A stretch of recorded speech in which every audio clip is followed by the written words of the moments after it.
doing it. Like, so yeah. I feel you. Running sucks. Yeah, I just don't like, like I said, it's not that I can't run. Trust me, I can run, you know. All right, go ahead and get your braggadocious I self ride on, bro. I can run. I can run. Yeah, I can run. Hey, peace code keepers. Tonight we're going to be doing a lot of running. Hopefully, you won't be running to the John code keepers. Make sure you get your water. Make sure you have your water, your health outfits on. You know, we about to do a little run with the fit goddess tonight. Hey, Rihanna had that song, Sex with Me is Amazing. And I understand it gets better when you're in better health, right? Of course, like everything's better when you're in better health. I say that. All right, welcome to Get On Code, the Fly Guy Show, which is a series of melanated conversations focused on empowerment, health, wealth, and knowledge of self. People think in binary choices because they are conditioned to. And on the wall was a picture of a wolf and a lion. I think the wolf was the Democratic Party, the lion was the Republicans. But the drug trade and all these illegal stuff that people do, that's still economics. It's just that they couldn't do it in a traditional system. We're talking about melanated wealth. So we can build wealth, but we just, for some reason, don't seem to be able to transfer it. You had a great experience. Fine. That means nothing. What were you told as a child about education? You had to be how many times better? Every impression without an expression becomes depression.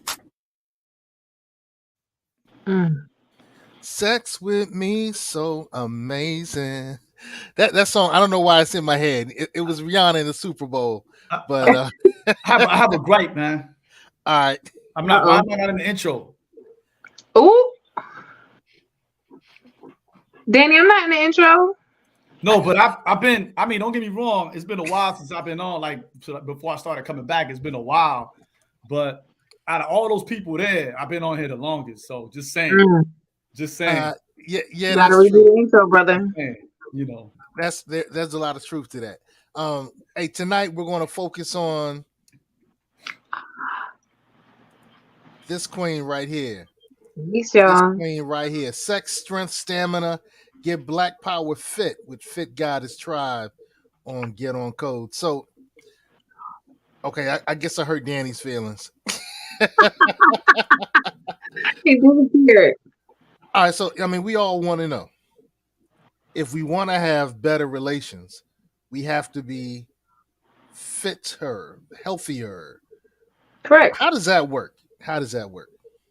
Okay, so in my journey, what I learned is most people we lack self-trust, right? So it's not that I don't trust you. I don't trust me to make a good decision with you or with my finances or with my sexual well-being or with the food that I eat. It's the discipline, right? Discipline is the greatest form of self-love, and a lot of people lack it. I was one of them. You know, I remember being disciplined enough to feed my children well, but then not disciplined enough to eat well myself. You know, the better you eat, the better you are. Discipline. Say that line with discipline again. That was dope, actually. Discipline is the greatest form of self-love. All right, you're gonna have to break it. It sounds good. You know, I want to say amen, sister. Preach, but you're gonna have to go a little deeper. Okay. Discipline is the greatest form of self-love. Correct. So discipline requires us to set aside the instant gratification for whatever the long-term goal is. So if the long-term goal is optimal health, right, then it's a daily practice in which I discipline myself to eat, behave, think, maneuver in a certain way that will give me not just today, but tomorrow and the next day and forever and ever, amen, optimal health, right? I could slack, right? That's what they call cheating. But then that means you're lacking discipline because you're cheating. So for whatever I want, whether it's to have optimal health, have a phenomenal relationship, have good financial health, time freedom, all those things require discipline, which just means, you know, I gotta be able to be focused enough to be like, I am not going to do this for the short-term gratification. I'm going to continue to do these steps over time consistently for the larger, bigger picture.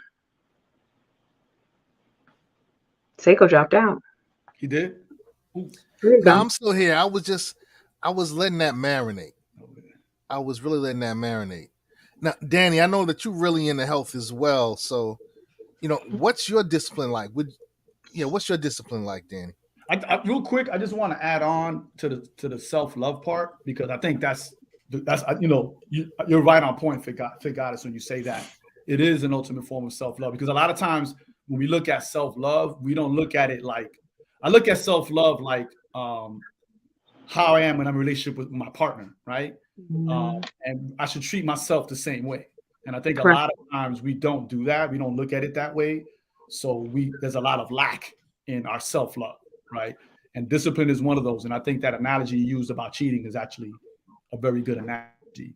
So, I'm glad you put the self-love in there, because oftentimes we don't love ourselves at all.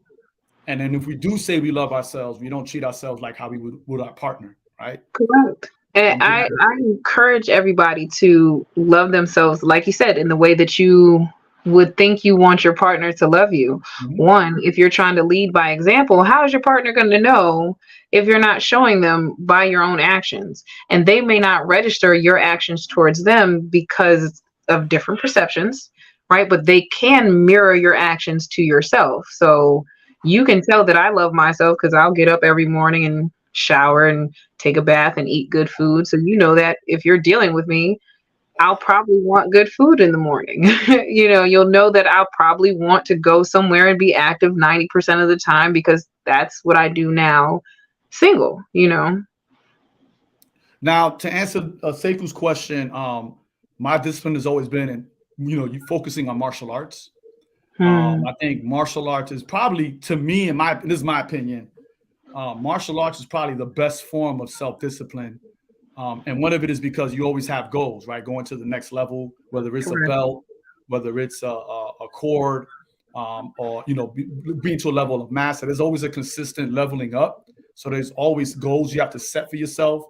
And you have to be disciplined to find those goals. So I always tell people, find a martial art that fits how their personality, their energy level, and then work that. Because one good thing about martial arts is that really, and I know a lot of people hate when I say this, really, once you learn the basics, you can keep practicing on and on for the rest of your life. You can always, all the masters that I know, all the masters that I know, they're still training when they're 70 and 80. And that's my ultimate goal, to be 70 and 80 and still training. You know what I'm saying? All the martial artists that I know that went into transition and are now ancestors, the day they passed, they had like demonstrations they were supposed to do that day. You know what I'm saying? Like they had demonstrations scheduled for like the rest of the month, and then it just happened to go into transition. So that's my discipline. And being in martial arts has forced me to live a healthier lifestyle, because if I want to maintain a certain level of athleticism, I have to eat a certain way, live a certain way, and be a certain way. I agree. Both of my sons do. My oldest started with Taekwondo, and he did that from like 2.5 to 6. And then there was a gap, and both of them did Brazilian Jiu-Jitsu. Same reason. Again, it's the self-control aspect of self-discipline. If we always say we're creating monsters, right? If our children are monsters and they learn how to control the monster within them, they are much better adept to be social and amicable, because your own personal power, which again is the self-love. You have the discipline to control it. And like you're saying, it teaches you so much. My oldest actually got me into kickboxing when he was doing Taekwondo, because my motto with my brand has always been, we eat, sleep, and exercise. I used to tell the kids that all the time. We got to eat, sleep, and exercise. And I was like, damn it, I'm lying to myself and them, because I'm not doing what I'm telling them we should be doing to take care of ourselves. You touched on something that's also crucial. I don't know if we want to talk about it now or we want to talk about it towards the end, but the resting part. I think that's like a crucial element that all of us, and I get it because a lot of us, work many hours. We might be going to school while we work. We have children. We have extracurricular activities. And a lot of times that rest part gets neglected. So I don't know if you want to talk about that now or if you want to do that later. Well, I mean, since you brought it up, I like it now. Rest is brought it up. Fair enough. Fair enough. You caught it. I throw it back to you, right? Rest is so again, with fitness, what I've learned is there's a lot of mental trauma that has turned into physiological things.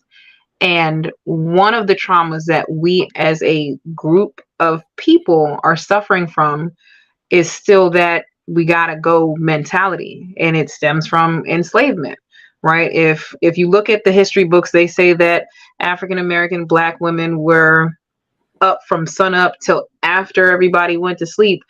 If you're still working after everybody has gone to sleep and have to get right back up to do the same thing, when are you actually sleeping? And if the women are holding the children within their uterus the whole time, so I'm feeling what my grandmother and great grandmother and great grandmother are feeling, then I still carry this trauma, even regardless of if I actually experienced it. My oldest son, saw me wake up from a nap one time, panting, like stricken. He said, "Well, what's wrong with you, Mom?" I said, "Yo, sometimes I feel like I got to be doing something all the time. It's post-traumatic stress disorder." I said, "Mommy's learning, how to rest." And most people will feel it, when they get real sick. We always say, "Oh, God is telling you to slow down." And it's absolutely true. Rest is part of it. Just like we see a child grow. We see the child grow the most when they're sleeping, which is why babies develop so rapidly and sleep so much. It's no different in an adult. We just, again, in this instant gratification world, are so used to being go, go, go that we don't know how to rest, that we actually have to practice resting. And I'm glad you said that, because there's this, I think capitalism plays a huge part in this concept of having this grind culture, right? I remember like Niles was saying, and it's funny because I remember being young and internalizing that. He was like, sleep is the cousin of death, right? And so he was like, "Oh, I got to stay awake. I got to stay, quote unquote woke." There was a time when I prided myself in getting 4 hours of sleep a day. I could live on 4 hours sleep a day, and it's more like, I notice a lot of people will talk about that, how grinding culture, like if you're sleeping, that means you're wasting time. That's time you could be making money. And a lot of us internalize that idea of hustling and grinding, when we should be having a bedtime. We should be having a morning where we're getting up early enough to eat a full breakfast and maybe work out or maybe meditate or write, in our journals, things of that nature. But yeah, I think when we talk about fitness, oftentimes we forget about the rest part, which is crucial in our growth and development, because when you don't sleep, you actually stunt your growth. That part, you actually are stressing your body. So a lot of cortisol, which is that fat that ends up right around your midsection, a lot of us suffer from that, and the visceral fat, because of all the other psychological trauma that we're doing to ourselves because of our thoughts. Well, I think I got to do this, and I think I got to do this, and I think I got to eat like this, and I don't have time to sit down and eat an actual meal, so I'm just going to go get this fast food, but it's really trash.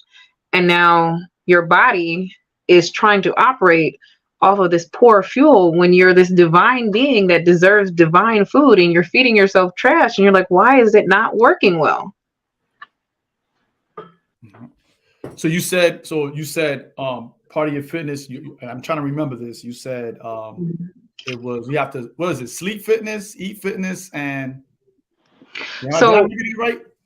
With the kids, there was 2 mantras that we would always tell them when they were very, very little, in this stage where you make an impression.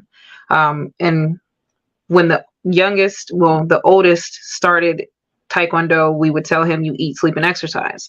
That was to get him into the routine of, hey, you're coming to karate every whatever day it was, Friday, Wednesday, because this is part of the exercise, part of eating, sleeping, and exercising in terms of taking care of yourself. You know what I'm saying? Like, they're beings, and all that we're doing is programming them to be phenomenal human beings and citizens. But in order to do that, they have to be of sound mind and body.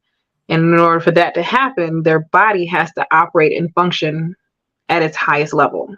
And in order to do that, you have to eat well, sleep well, and exercise. There's no other way around it. So we talked about the resting part. We definitely want to get into the eating part, right? And so I know you started your journey, right? How did you get to where you're at today?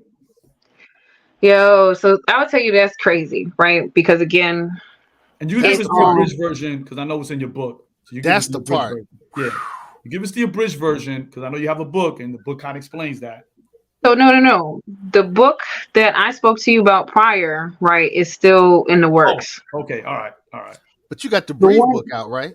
I do have the B.R.E.A.T.H.E book out. Now that one is more on nutrition. That is years and years of feeding smoothies to my kids because again, we got to eat well. And I used to always joke, like if you go way back in my personal Facebook, you'll see that I'm like, oh, the best way to keep your kids quiet is give them a smoothie.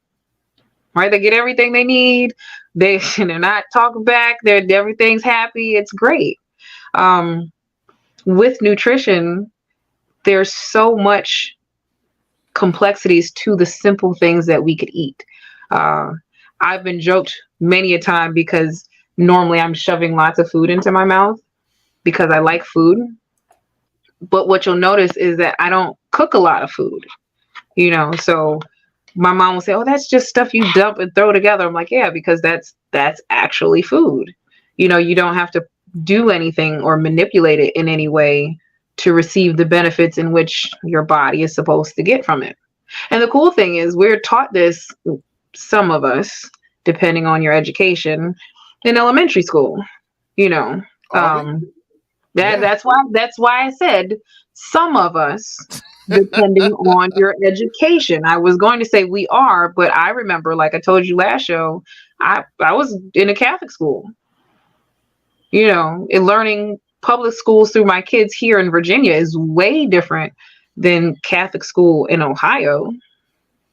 The things that they have on the walls, the things that they require of children, the knowledge that they impart on the children. Because again, all of this information that I'm speaking of is generally grade level stuff. We learned enough about anatomy and how the body works and why we should eat foods. Whether or not we followed it, that's totally different. Okay. Well, what about this part? Water fasting, sea moss, moringa, spirulina, etc. Can I jump into Danny? that? Danny, I know this is one of your areas, bro. This is one of your areas. I work with young people all the time, man, and I always, and one thing I do, I try to focus on what my folks are doing when it was my age, right? We got to keep it simple, man. We got to really keep it simple, man. What we have access to. Because a lot of like the other day, somebody tried to sell me sea moss, a jar this big for like $70. I was like, man, you got to get out of here with that, right? Like, you know what I'm saying? You scamming me, bro. So keep it simple, man. Everything we need is within reach of what we need. We don't need all of that, right? So always keep it simple. Fruits and vegetables, water. If you are going to eat meats, lean meats. Try not to eat stuff that's fried. Definitely get your vegetables in. Keep it simple. Watch your portions. Exercise regularly and get your rest. And any doctor will tell you that. Any doctor will tell you, they'll be like, hey, just do this. You just got to do this. Because there's all these ideas. I'm gonna just say this: the health and wellness industry is like $50 billion a year. Right. And their job is to is to separate you from your money. That's their job. That's right. And everybody's gonna come at you with these get rich, let's lose weight in 30 days. Let's lose 50 pounds in 30 days. And I'm like, fitness is a lifestyle. It's not gonna happen overnight. It's not these things are gonna help you. Just keep it simple, something you can do every day in practice and that you can pass on. All that. All right, drink your water. Drink your water, y'all. What's up with Dr. Sebi? Because you and I know, bro. When we were first, getting involved in some of the conscious thought stuff in the '90s, Dr. Layla Africa was telling us a lot of things. Dr. Sabi was just starting. Queen Afua was just starting to gain some momentum. So, are you saying that sea moss is whack? Is that what you're saying? I'm not saying it's whack. It's just that it's the new thing. It's the new thing, right? It's the new thing. You know what I'm saying? And it's like, and I see people out here scamming, and it's a new thing. And I'm like, yo, you and I've been in the game for a while. You know what I mean? Back in the day, it was something else that they were selling. They were selling those big jars of those things that was like, I'm trying to remember what the name of it was. And you buy the jar for like $150, and you're supposed to like dilute it and drink it. Oh yeah, that, right? Everybody was selling it. Then it was spirulina. Then it was like every 10 years is a new thing. Now it's sea moss, and this is like, yo, they're just trying to take you from your money. Let me tell you something about. Shout out to the late great Dr. Layla Africa, because you know what? He did community work. He was in the community doing work, right? Shout out to Queen Afua, whose book Heal Thyself. Everybody should have in a library. That's right. Everybody should have in a library. And she does community work. You know what I mean? Noni Juice. Shout out to Socialite Paula Thomas. It was called Noni Juice. Yeah, back in the day. Yep. Shout out to Queen Afua, who does community work and continues to do some community work. Sabi never did community work. Sabi used to beef with people. Sabi used to hate on the elders. Sabi used to talk a lot of trash. Sabi got put out. He went to Africa, got put out of Africa. You know what I'm saying? So like, he didn't do community work. People will get mad when I say this. And the reason why Left Eye from TLC was like, yo, my man, you bugging, was because he was messing with some young, real young. But I'm gonna leave it at that, right? But that being said, he is another scammer. He was another hustler. You know what I mean? He was out here hustling people. He said he had to kill. Word? People have not. People still, and I'm gonna leave. You know what? I'm gonna turn it over back to Fit Goddess. Show me the people he's cured. Show me the people he's cured. All right, so Queen, do you have a copy of Sacred Woman? Yeah, there you go. Yep, but you need to get Healed Thyself. That's the one everybody should get. So that one, Nutricide, and Nutricide. Yeah. I haven't heard that in a while. That's a joint. Nutricide is a joint. Somebody stole my copy. Yeah. There's another one. It's a yellow book, and I can't remember because all my books are boxed up right now. For what? Dr. Africa? No, it's African Holistic Health. That's the classic. That's the classic too. That's the classic. That's the go. I have that one. Yeah. Now, do you do, and then also Body and Soul? That's old school. Mm-hmm. I don't have that one. I don't have that one. Those ones I've used to, formulate how I eat, how I mind my business, how I live my life. But there are some new ones. Yeah, Nutricide, that one. Mm-hmm. And then there's one that's a white covered book. Yeah, so African Holistic Health was the one that he's known for. I put up. Mm-hmm. Yeah, that's the one. That's the one everybody should get too. So this one is the one that kind of started my journey. So to bring it back, you asked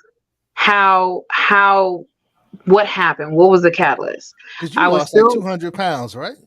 So I like saying that. It just sounds. It's sexy. Yeah, she lost 200 pounds. When I saw that, I was like, damn, he ain't wrong, but damn. You know what I mean?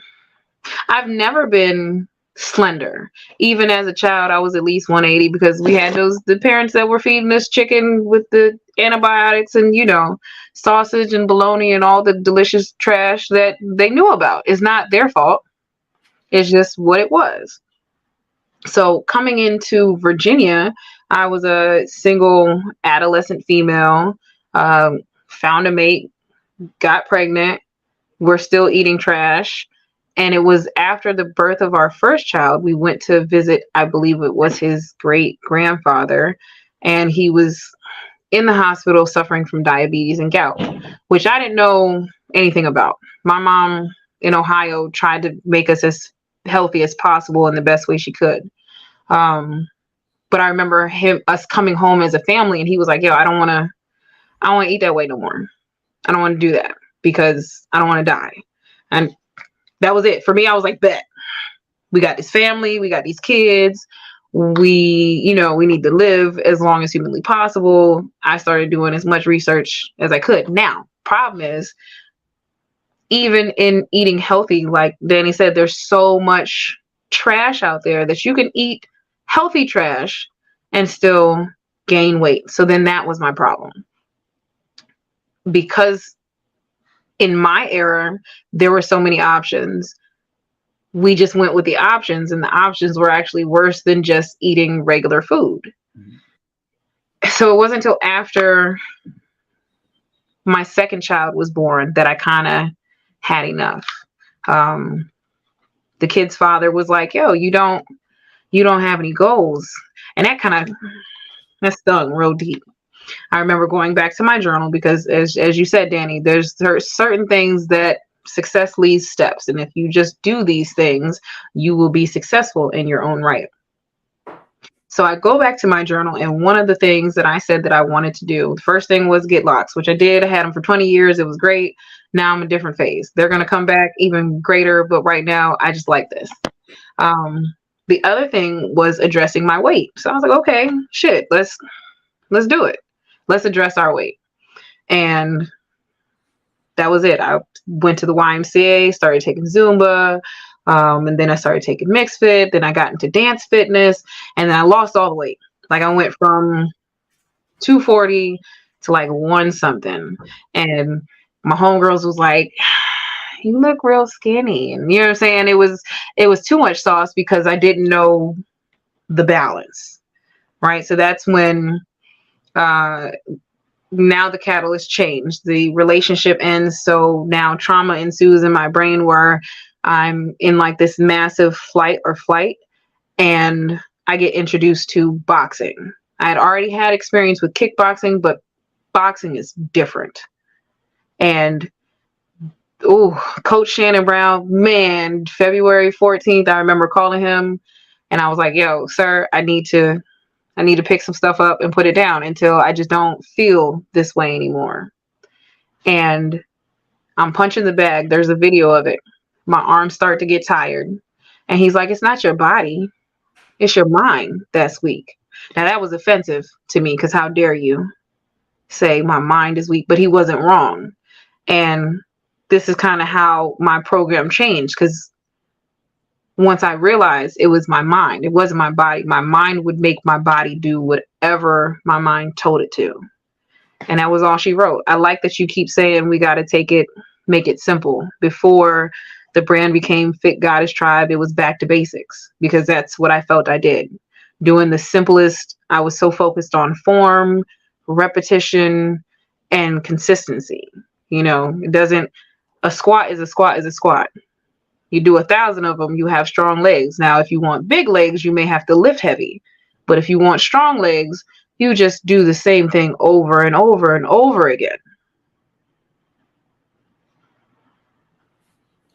I'm glad you said consistency, and I think I'm going to table that real quick. But to the brothers that are in the chat, you mentioned the gout. The gout affects particularly Black men in their 40s and 50s. Mm-hmm. So, gentlemen, if you're having like pain in your legs, in one of your legs, if you're having like severe pain that you can't explain, like you didn't fall or anything like that, you might have the gout. So please get that checked out. If you're having pains in your legs, and then you can't explain like why they're getting there, because it affects particularly Black men in their 40s and 50s. So please get that checked out. Didn't that happen to Stickman too? It happened to Stickman. Yeah, he was real young when it happened to him. He was in his 20s when it happened, and that put him on his journey, having that gout. But I know a couple of men, Black men, that in their 40s they had the gout, and they were able to get it early, and get to it early and get it treated. So just FYI, gentlemen, if you feel like you have pain in your legs that are unexplained, like you didn't fall down or anything like that, please get that checked out. Fit God, you talked about consistency, and I think that's probably the most difficult part about fitness, the consistency. Any idea on how you can stay consistent? Great question. So you got to trick yourself. Like I said in the beginning, a lot of us lack self-trust. So we've got to find something greater than ourselves to bring it back to self, if that makes sense.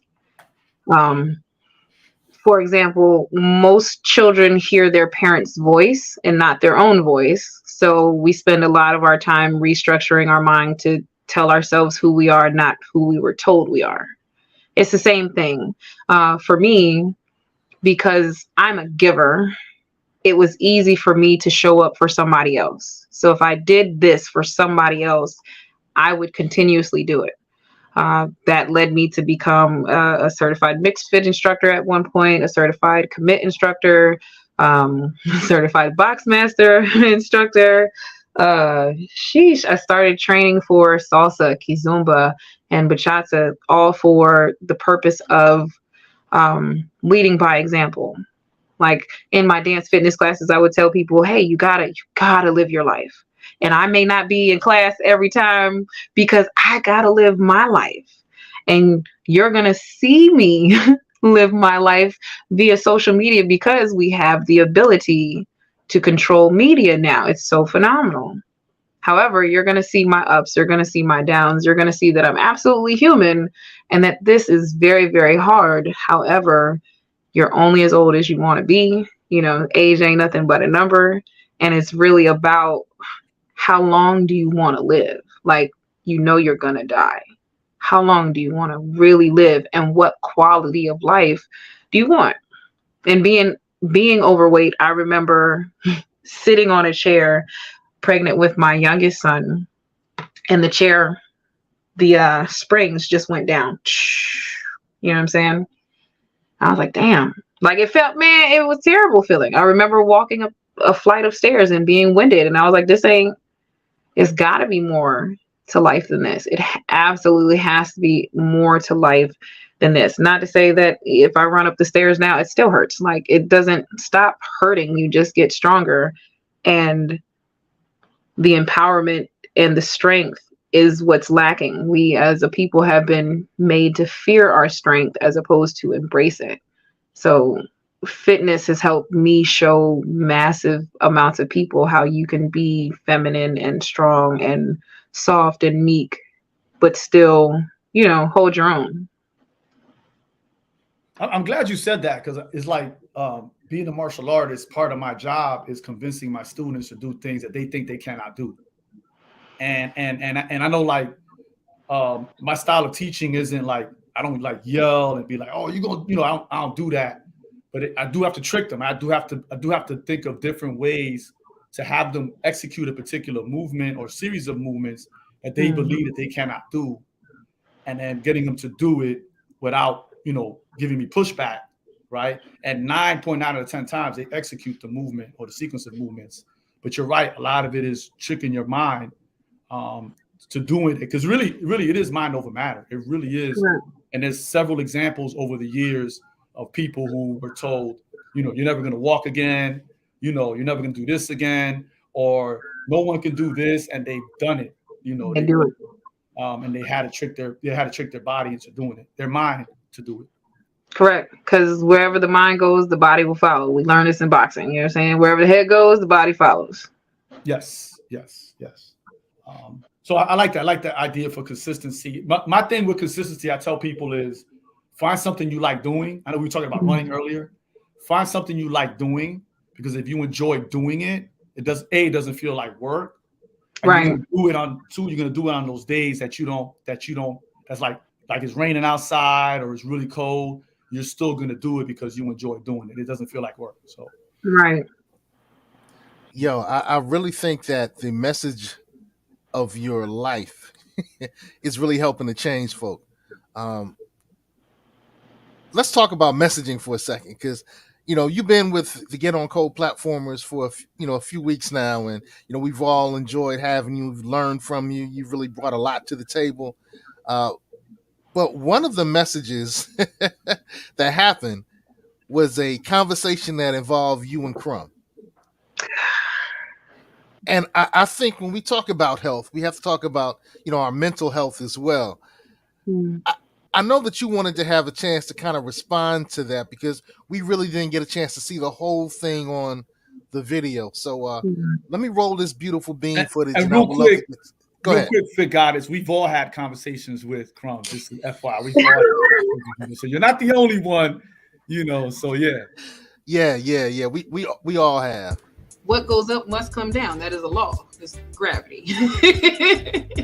But it may be true to me that I've never experienced a intimate, good, powerful relationship with a Black man. That doesn't mean that one cannot exist, right?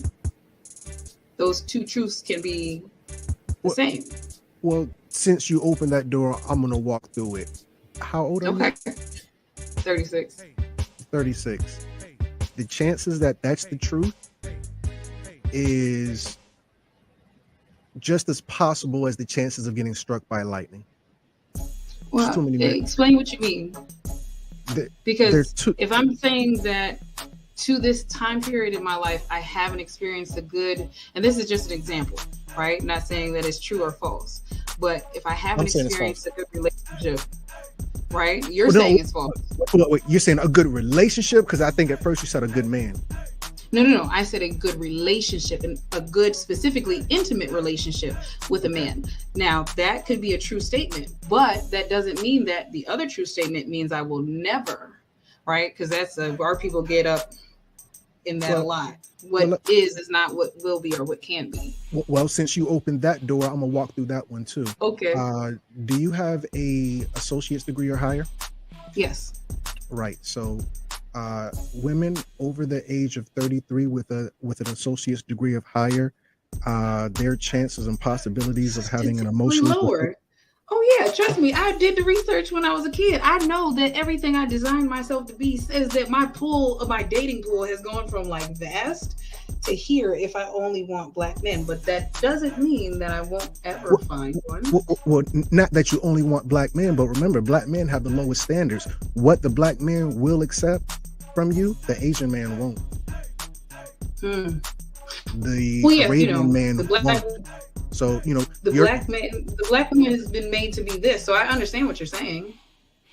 Like even with Black men, we're the lowest. Like they don't want to accept a lot of things from us because of mentality. Well, yeah, the feminist movement is a B.I.T.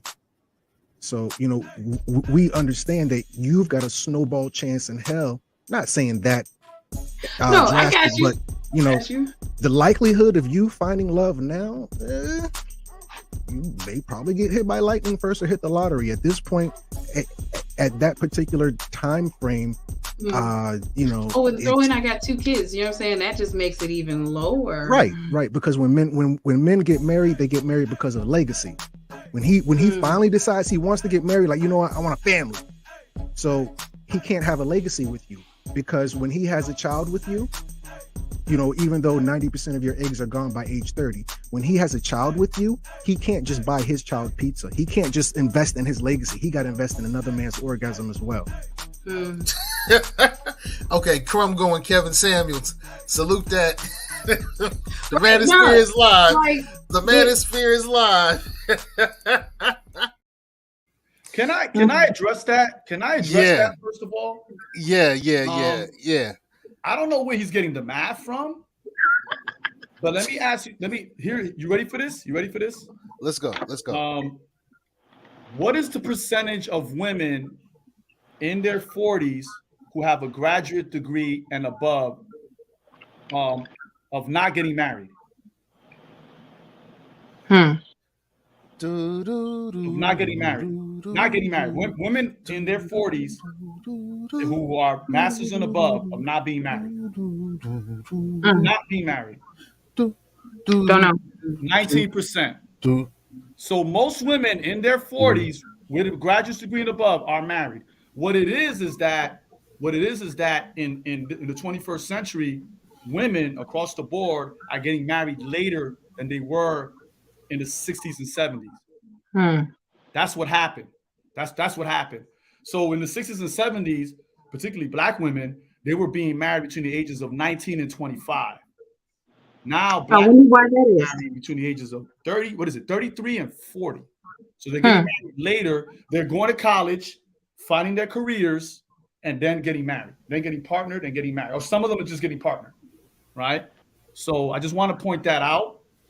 that, you know, we're not even talking about women who are partnered and are not married either. You know what I'm saying? But that's what's happening. So everything that's going back to when they're saying when they're saying 70% of women are single, they're talking about women between the ages of 19 and 25. Yeah, so that's what there's that numbers come from. So when they say 70% of women are not getting married, they're leaving out the part that says 19 to 25. And see, this is I was on a panel for the Libertarian Party talking about health and wellness, and one of the openers said the person who gets the statistics can skew them. It's always in your wheelhouse to be like, hey, these are in my favor. Yeah. Like, and don't get me wrong, you know, it's like the person said in the chat, it did switch. You know, when you go back to the 60s and 70s, women were getting married at a younger age. Is that now they're getting married at an older age because now they have access to college and careers that they didn't have in the 60s and 70s. Correct. You know what I'm saying? So that's what's happening. Women are now have the option of getting married later on than they were back in the day. My thing is why the rhetoric? Like, as my brother, who are you entitled to sit up here and tell me that I have a snowball chance in hell of finding love when it's brothers knocking down my door? First of all, shout out to all the stepdads and all the men out there that care for, as the brother so eloquently said, another man's orgasm. Why are we out here talking like that to ladies, queens? Like, the audacity. That was my problem. My problem is not the statistics. I can tell you about statistics of women not being married or how detrimental it is for women to be married. So and Sekou, I'm gonna hold you accountable because you kind of shouted him out on that. You should have checked him on that. I'm not trying to be funny. I mean, you should have been. Okay. It was a different way you could have said that. You know what I mean? Like, Yeah, you didn't have to do that. Like, yeah. That's my problem with it. As a elder, as a person that is working on being an ancestor, as a man that my sons may find on YouTube, how dare you speak to me in such a manner? Like, simply as a person, how dare you? You can tell me your stats and your facts and your figures. I can sit across from a racist and have a better conversation without actually calling anybody names. Now, you can say, okay, you opened the door, but when the door that you say I opened, you didn't actually address the thing that I addressed. You came with your own kind of backhanded. Why? And then time out. Let's go ahead and put them on blast, and then you slide into my DMs and tell me I'm cute. Wow. Well, so how can you people say that I can't get? First of all, why do you think? Have you ever considered that maybe I don't want? Have you ever considered that maybe the life that I'm choosing to live, I actually like better than having to deal with the psychosis of people that don't know or care about themselves enough to find health and healing? Good. That's where I wanted to bring this conversation back to. So, and Danny, I accept your check. All right. Brother. Thank you, man. I love you. When we have conversations like that, and he went Kevin Samuels, and I know Crumb and I have kind of talked a lot about the manosphere a lot, and the conscious manosphere, and the benefits, the toxicity, and we've had those conversations. So that may have played out in that conversation because Danny, I know you're a black male feminist. I'm kind of closer to the conscious manosphere, I guess. Mm-hmm. So, you and I, go back and forth sometimes, and we've all had our our fun with Crumb. I love the brother Crumb. We've all had our fun with Crumb. So when we have those types of conversations in public, what does it do to us mentally? Because health is wealth. Today we're talking about sex, stamina, strength, getting yourself fit and healthy. So how do those conversations, the manosphere conversations, how does that affect sisters' health? Can I say this? Can I say this real quick? I think what bothers me the most of this conversation is that in my entire life, I've had women comrades right? Sisters, sisters that have my back, that I can have conversations with about anything. You know what I mean? And they're the ones that told me that when we talk about liberation, we have to include everybody in that discussion. You know what I'm saying? So yes, even when I'm just hanging out with my homie, my sister homie, that's still a relationship. That's still a healthy relationship that I have with that woman, just like I have a healthy relationship with my brother Sekou. You know what I mean? And we don't talk about that enough because we need more of that. You know what I'm saying? And I bet any amount of money that Fit Goddess has great relationships with a lot of men in her community. She talks about it all the time.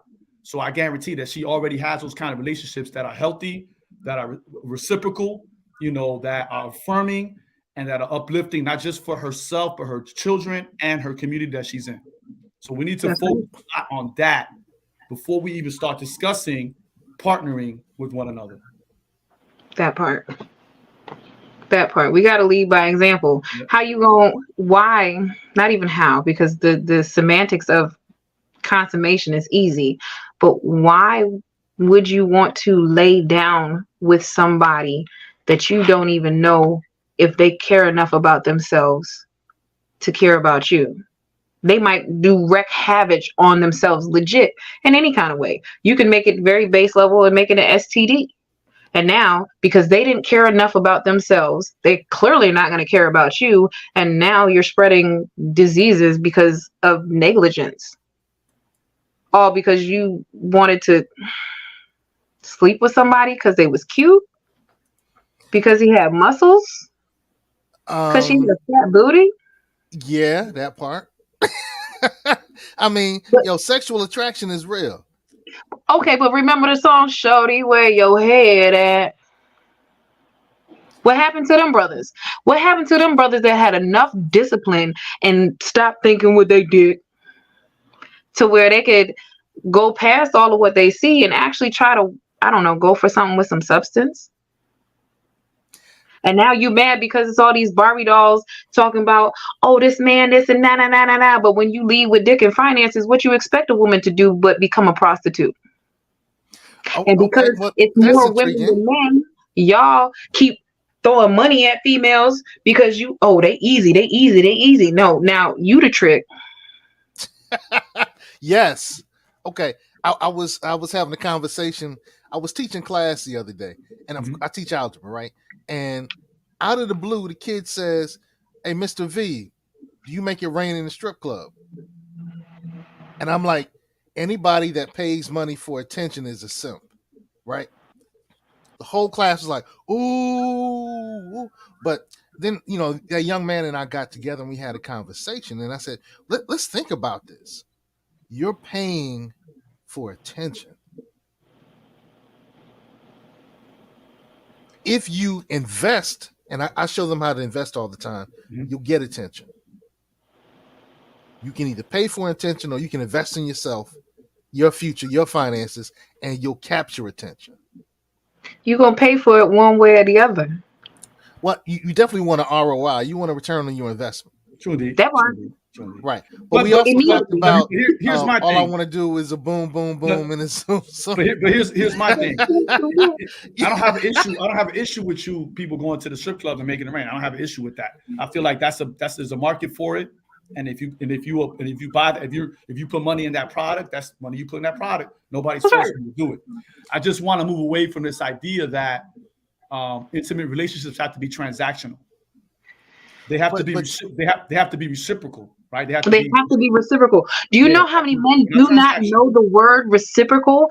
In college, I dated a man and I said, I want a reciprocal relationship. He said, what does that word mean? What, sir? It means give and take. He said, give and receive. Thank you. He said, well, why would I ever use that word? Excuse me, sir, what? What was he studying? I mean, let's put it in context. What was he studying? Now, I don't remember that far back now. You know what I'm saying? That's the other thing. Lord. I just remember that because that was, we go to college to learn more. And the fact that he didn't know the word was striking to me because, again, now in having kids, it's a numbers game with these words. You know what I'm saying? We trying to pump them full of words. So that means by college level, you don't know this word. So what were you not doing in high school and elementary school and in your free time that you don't know this word by now? You judge somebody by their vocabulary. Well, it's not. I'm going to say this as an educator. I think a lot of times as educators, we forget to model. Right? I could teach you all day. I could teach you all the words you need to know from A to Z, you know. But if I'm not doing the wisdom, I might as well not teach you anything. Fair enough. So if I'm talking about reciprocity, I can tell you about reciprocity all day, but I have to model that behavior. I have to model that. You know what I'm saying? So like, if I don't model that, I'm literally not. I'm doing you a disservice. I'm really doing you. I might as well not teach you. Matter of fact, if you don't teach somebody that, they're better off than me teaching it and then not modeling it or doing the opposite of that. So I think that's where the issue lies in, you know. And it's not easy to do. It's not easy to model, you know. Especially if the person has never seen it, because they're not going to recognize the model that you're trying to. And I don't get the example because I don't know what you're doing. I'm sorry, Sekou. No, I'm just kind of letting that all marinate. I'm just really letting that all marinate because we're dealing with mental health, we're dealing with physical health, you know, we're dealing with health. Yeah, and that's all part of mental health because part of us growing up, our growth and development is developing relationships, right? Developing relationships with our parents, with our immediate family, with our extended family. When we go to preschool, you know, with other people in our community, those are all relationships. When I go to the coffee shop with my barista, that's a relationship. Now, don't get me wrong, that's a transactional relationship, you know, but at the same time, there's giving and receiving, right? I can treat that person with the utmost disrespect, and they can respond with utmost disrespect, right? Or I could treat them with respect and, you know, in humanity and dignity, and they're going to give me that humanity and dignity and respect that I provide to them, right? So these are all relationships that we have. That's part of our growth and development. If we're in consistent abuse, right? If our immediate family is abusive, if our community is abusive, right? Then that's how we're gonna walk. That's how we're gonna walk in this world, right? Right? So I'll have a student who will cuss me out, you know, you mother effer, and I'm like, okay, cool. I remember that because you're gonna need something from me, right? And then they'll come later on. They'll be like, hey, I saw that you gave so and so a bag of chips. How can I get a bag of chips?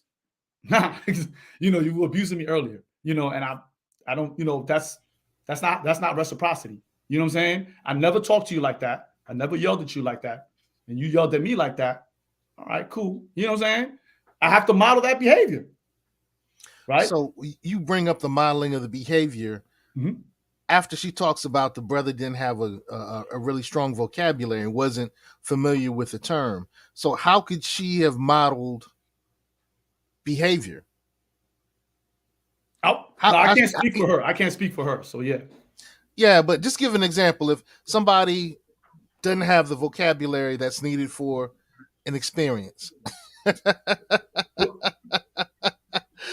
you know, how do we model that, man? Because I think that's one of the things that us having healthier dialogue, healthier communities, if we say that we need to model and be great examples. I got you, Danny. Okay. I have something too. What do we do? What do we do? I have something too. Good. You know, I'm in college and I see Fit Goddess and I'm rapping with her, and she says I want a reciprocal relationship, and I don't know what reciprocal means. How does Fit Goddess model uplift, empowerment? Call it what you will. So simply by immediately actively listening. Now in conversation, everything I do is going to be giving and receiving. I'm receiving what you're saying to me, and I'm letting you know that I received it by giving it right back to you. You tell me, oh, yeah, my favorite color is blue. Oh, you said your favorite color is blue?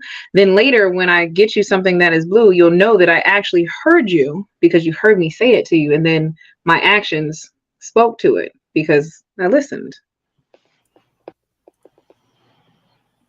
All right. Well, I do think that we need to model more of that. And I want to also drive the conversation back to somebody who lost over 200 pounds, back to somebody who's teaching people how to live healthier lives. back to someone who's teaching people how to, one of the commenters from tonight mentioned that the way you responded when you were having that short interaction with Brother Crumb was beautiful. So, you hold up. You showed him class by not using your words to tear him down. That made you beautiful. All right. So if we are to model that, and if you're the fit goddess, what do we need to do better of? What do we need to insert into our lives? What do we need to embrace so that a greater amount of our community can be fit deities? An attitude of gratitude, right? If you were actually appreciative or grateful for the simplest thing that you were given, which is life, you would treat yourself a whole different way. There are so many simple complaints of, oh, I don't like that. That doesn't taste well. I don't have time. Those are simple mantras or excuses that allow you to cheat yourself. How can you say you truly love yourself when you don't treat yourself well? Like, that is what I had to sit in the mirror and tell myself over and over again. Like, you lying to me. Stop lying to me. Stop lying to yourself. You know what I'm saying? When you know better, you do better. And most people that I've trained, their issue is that they have started and then stopped, and then they can't seem to start again when really they already know what to do. They already know how to do it. They've already lost the weight before. The difference between me and some people is that I didn't stop. I couldn't. Like, I remember the thoughts. I remember the feeling. I remember the weight. I remember everything from before. And I would never, ever want to think, feel, or act and behave in such a way to myself, let alone anybody else. Okay. Hey, look, I've been showing. Further. Well, hold on tight. One moment, Danny. Yeah. We've been showing photos from Fit Goddess's IG and her Facebook page. I do have to take you to task on one joint. Black history is bigger than American history, and we got to stop saying that it is the same thing. So we got to stop saying that. We Fair really enough. look. But I'm quoting somebody. That's you know what I'm saying? Those aren't my words. Right. And we got to stop promoting people passing out misinformation. So, fair enough. If we decide, and I know some of us, we're not Black anymore. We're indigenous. We're melanated. We're carbonated. We're Moorish. We're in, all the terms. I accept them all. I don't set trip off of them. But we just got to make sure we got to stop saying that it's American history, because there's so much. It happened in DR, it happened in Dominican Republic, it happened in Trinidad and Tobago, it happened in Jamaica, even though I know Jamaicans trip off of that. It happened in Carousel, it happened in Dominica, not the Dominican Republic, but Dominica. It happened in Cuba, it happened in Puerto Rico. Our history is global. Our history is global, and we just all right. So now I'm off my soapbox. We'll go back to you, Danny. What were you going to say, bro? No, I was going to say that what I've learned from my experience in my age is that it isn't even about knowing better. It's about wanting to do better. A lot of us know what we need to do. A lot of us know it. You ain't got to tell me anything. I know a lot of people. You tell them something, they be like, 10 other people told me that. You got to want to do better. Like, you really, when it comes to this discussion of how we interact with one another, how do we model, how do we do that? We have to want to be like that. We really do. Like, I have to want to, what I want to see, I have to be that, right? Yep. If I want to see brothers that are saying peace to one another and hugging each other, having these conversations, and we're uplifting one another, we're affirming one another, we have to want that. We really have to really want that. We're wholeheartedly, like with our entire hearts, we have to want that. And there's going to be days we don't feel like it, but ultimately we still have to want that at the end of the day. You know what I'm saying? So, like, that's been my experience with that. Because again, we all have the knowledge. We all have Google. We all have smartphones. We can find. You can go on YouTube right now and find 20 different fitness programs, 20 different diet programs, you know. Right. Yeah, you know what I'm saying? So we have to really want to do that. And it goes back to loving ourselves. It goes back to self-love, right?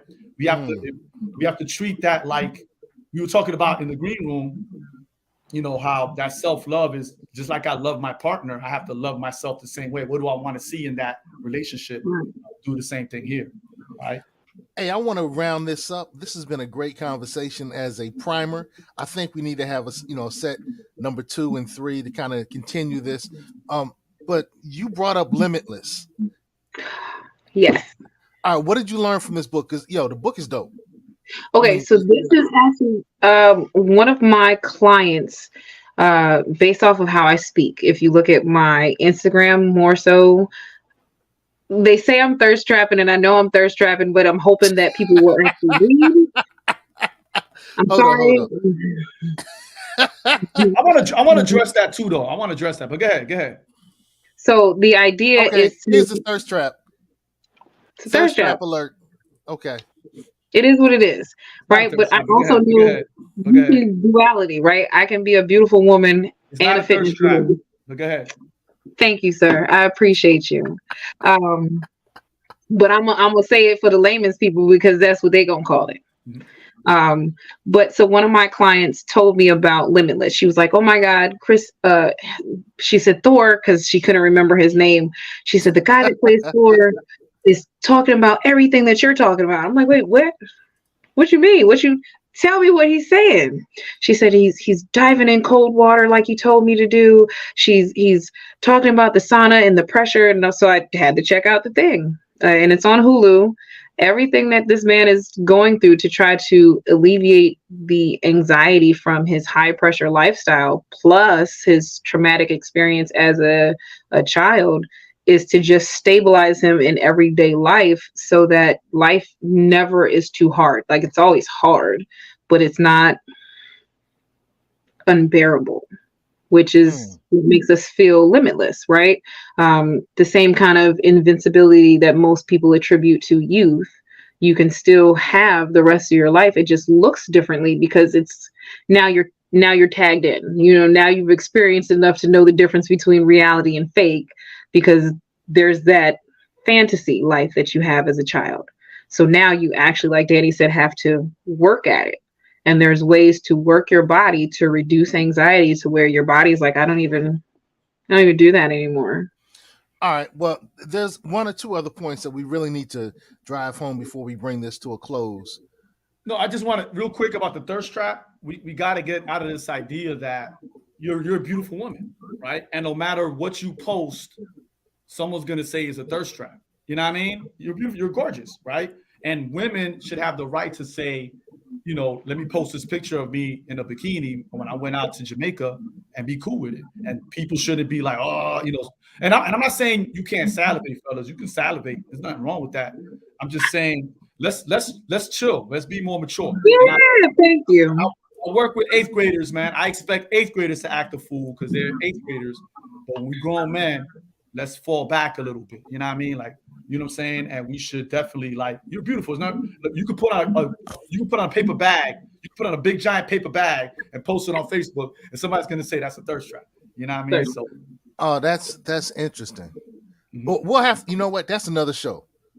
I like it. I post thirst traps too, but you know, that's neither here nor there. You know what I mean?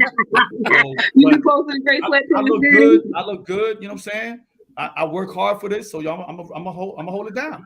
You know what I'm saying? That's right. You supposed to. Yeah. What Queen? You mentioned that being healthy heals trauma. Can you hit on that very quickly before we bounce? All right, 2 books that make my point for me: The Body Keeps Score and Move the Body, Heal the Mind. More so The Body Keeps Score, because that one talks specifically to how however you're impacted by trauma, whether it's physical trauma, mental trauma, emotional trauma, that can change the physiological makeup of your body and turn into, let's say, an ulcer or gout or a hernia. You know, it can change you so much that now you are a different person. So physical fitness, like I said before, if you do it consistently and there's a myriad of it, right? Strength training, eating right, sleeping right, exercising, cardio, agility, mobility. All these things will help tune your body to where those stressors are no longer a thing. Just like kind of having a scab, eventually it will heal if you treat it right. And then instead of, we treat our sick better than we treat our well. If we treated our well with sick care, everybody would be well all the time.